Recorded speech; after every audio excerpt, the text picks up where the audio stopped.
Yan, luto na. Wow, sarap. Luto na po ang ating tinola.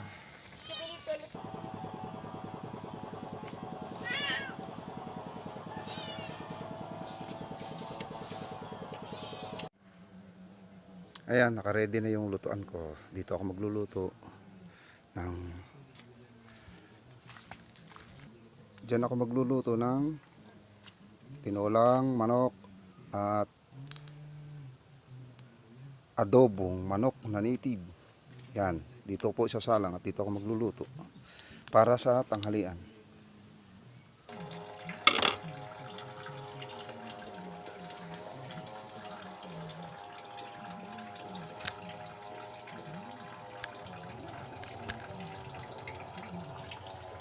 Yan, nakaprepare na po yung lulutuin ko.